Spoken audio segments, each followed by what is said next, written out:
कहानी है रामपुर गांव की, जहां के मर्द महिलाओं को हमेशा नीचा दिखाने की कोशिश में रहते।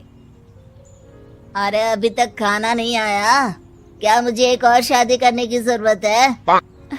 नहीं जी नहीं, ऐसा मत करना, वरना मैं कहाँ जाऊंगी। खाना लेकर मैं अभी आई जी। गांव की पंचायत में भी फैसले हमेशा औरतों के खिलाफ ही रहते।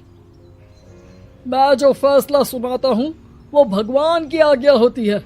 इस लड़के ने अपने मन से शादी करके अच्छा नहीं किया। लड़के को घर भेज दो और इसकी शादी इसकी जाति की किसी लड़के से करवा दो, लेकिन ये लड़के, इसे तो गांव के बाहर निकाल दो। नहीं नहीं जमींदार साहब, ये क्या बोल रहे हैं? ऐसा नहीं हो सकता। मेरी बेटी मासूम है, इसे अच्छे बुरे की समझ नहीं है। अरे कहाँ जाएगी ये बेचारी?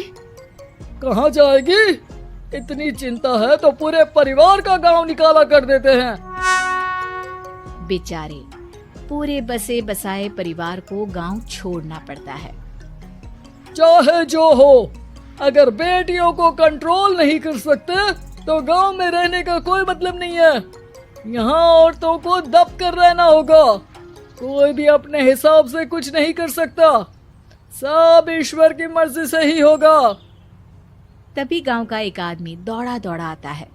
सरपंच साहब, जमींदार साहब, वो कालिया है ना, उसकी बेटी पढ़ने के लिए शहर जा रही है। अच्छा, ये कब हो गया? और कालिया की हिम्मत कैसे हो गई ऐसा करने की? लेकर आओ उसे और उसकी बेटी को।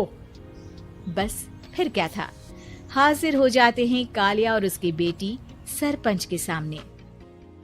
अरे कालिया, ये क्या सुनने में आ रहा है? बेटी को इंजीनियर बना रहा है तू? और ये बता, गांव में तो स्कूल नहीं है, फिर कहां से इतनी क्लास पास कर गई तेरी बेटी?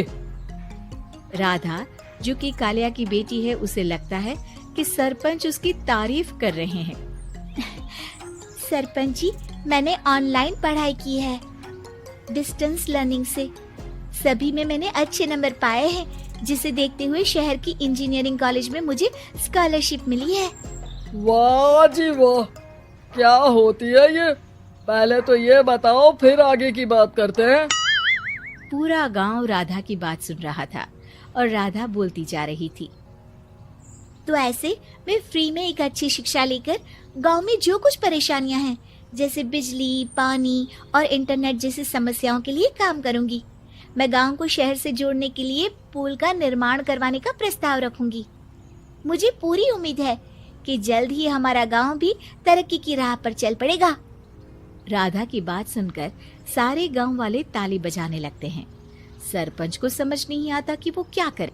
चुप रह नादान लड़की, गांव के खिलाफ जाने के लिए तुझे गांव से बेदखल कर दिया जाएगा, वो भी पूरे परिवार के साथ। और हाँ, अगर ठीक से गांव में रहना चाहती है तो ये पढ़ाई लिखाई छोड़ दे।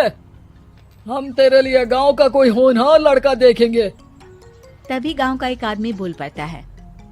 अरे नहीं नहीं सरपंच जी, राधा बिटिया जो बता रही है, अगर वैसा हो जाए तो हम लोगों को पैसा कमाने के लिए बाहर नहीं जाना पड़ेगा। हाँ जी, और ना ही कोसों दूर पानी के लिए भटकना पड़ेगा। हमारे बच्चे भी अच्छी पढ़ाई कर सकेंगे और आगे बढ़ेंगे, ना कि हमारी तरह खेती करते बैठेंगे। क्यों गांव वालों, राधा बिटिया का साथ देना चाहिए ना। सरपंच देखता है कि गांव राधा के साथ है तो वो चुप हो जाता है। वो घर आकर अपने सलाहकार से बात करता है, जो बहुत ही चालाक किस्म का इंसान होता है। अरे सरपंच साहब, आपको बहुत ही होशियारी से काम लेना पड़ेगा।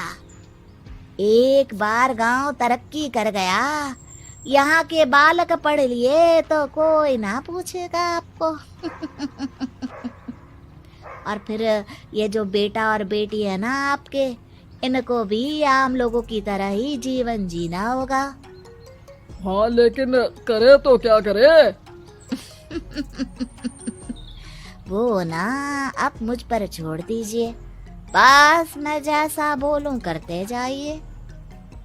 अगले रोज सुबह जब गांव वाले सोकर उठते हैं तो राधा के घर के बाहर और साथ ही वो लोग जिन्होंने राधा का सपोर्ट किया था, उनके घर के आगे लाल रंग से कल आऊंगी लिखा होता है।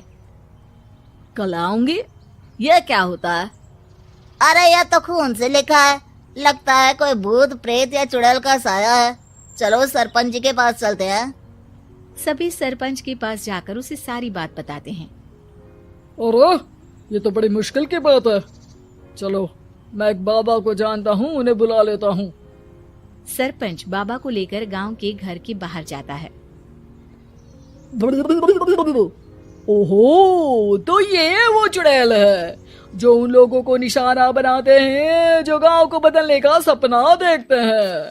वो गांव को ऐसे ही संपन्न देखना चाहती है, वो नहीं चाहती कि कोई बाहरी यहाँ का कायाकल्प करे। क्या तुम लोगों में से किसी ने गांव को बदलने की सोच रखी है? तभी राधा की माँ रोते रोते आती है।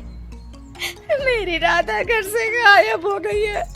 अरे कोई तो बचाओ, मेरी बच्ची कहाँ गई?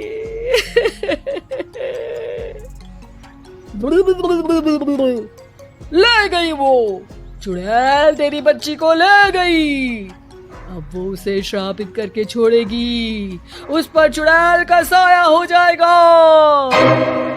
तभी बुरी सी हालत में राधा भी वहां आ जाती है। उसके बाल चुड़ैल की तरह फैले होते हैं और कपड़ों में खून लगा होता है। सभी राधा को देखकर डर जाते हैं। माँ, पता नहीं मुझे कौन उठा कर ले गया था। अरे दूर दूर हो जा चुड़ैल, अब हम लोग इस गांव में नहीं रुकेंगे। अरे कैसे बातें कर रहे हैं आप? कल तो आप मेरे भरोसे गांव का हुलिया बदलने, अपने बच्चों को पढ़ाने और तरक्की उन्नति की बात कर रहे थे, तो आज क्या हो गया आपको?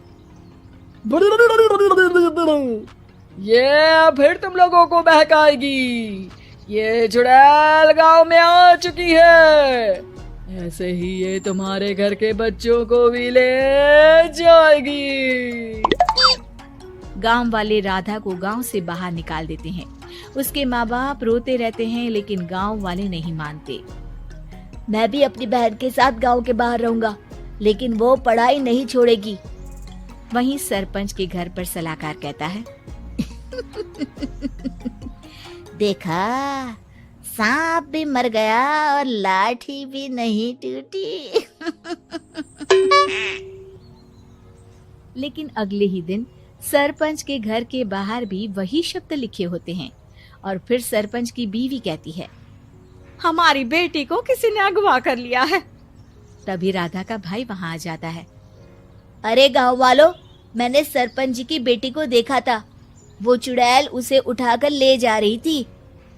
अरे क्या मजाक कर रहे हो? नहीं नहीं सरपंच जी, आप नहीं जानते। वो चुड़ैल अब आपकी बेटी में आ जाएगी, जैसे राधा के अंदर आ गई थी। तभी सरपंच की बेटी वैसी ही हालत में वहां आती है जैसे राधा आई थी। पापा, पता नहीं कैसे मैं गायब हो गई थी। चुड़ैल, इसके अंदर भी चुड़ैल का साया है, मारो इसे। अरे नहीं नहीं, इसे भी राधा के पास गांव के बाहर ही भेज दो। अरे चुप रहो, मेरी बेटी कहीं नहीं जाएगी और चुड़ैल वुड़ैल कुछ नहीं होता है। अरे कैसे बात कर रहे हो सरपंच जी? आप तो बोल रहे थे कि आपका फैसला भगवान का ज्ञान होता है, तो अपने पर बात आई तो अब आप ऐसे बोल रहे हैं। अरे ना ना ना, आपको अपनी बेटी को त्यागना ही होगा। अरे बुलाओ बाबा को। राधा का भाई बाबा को ले आता है, जिसे अब गांव वालों के डर के कारण सच बोलना पड़ता है। मैं कोई बाबा नहीं हूँ, मैं तो मोची था। ये सलाहकार महोदय ने मुझे कहा था एक्टिंग करने को। अब वो मुझे पैसे देने वाले हैं। अब मुझे माफ कर दो। गलती हो गई, मुझे माफ कर दो। तभी वहां राधा आ जाती है। देखा सरपंच जी, जब गांव के बच्चे साक्षर होंगे तो आप जैसे लोगों की चालाकी नहीं चलेगी।